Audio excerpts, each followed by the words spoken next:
dismantling affirmative action in college admissions, denying legislatures absolute power over elections in their states, and choosing a side in the fight that pitted LGBTQ rights against a business owner's religious beliefs. This Supreme Court term had plenty of controversy, but it was the outcome of another case that surprised UT constitutional law expert Steve Vladeck. I think this is probably one of the biggest surprises of the term. It was the one that struck down Alabama's newly redrawn congressional maps because they diluted minority votes.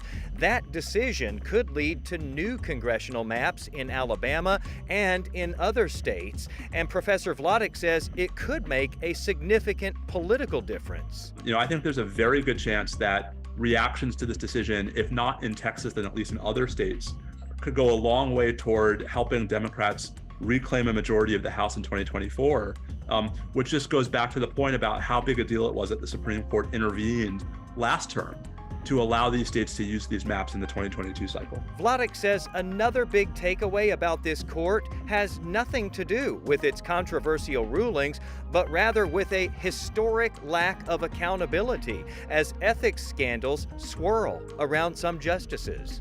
The court is not just independent, but unaccountable to the other branches to a degree we haven't seen before. And frankly, guys, to a degree that I think is unhealthy.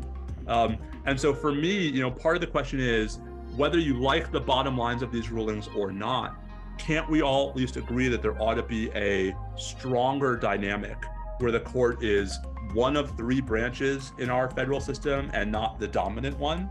If you're not an expert in Supreme Court history, join us for class. Professor Vladeck is talking about how Congress's past kept the Supreme Court in check, and we'll discuss the effects of some of this term's blockbuster rulings. Just search for yall-itics where you get your podcasts, or snap a pic of this QR code to get this free episode.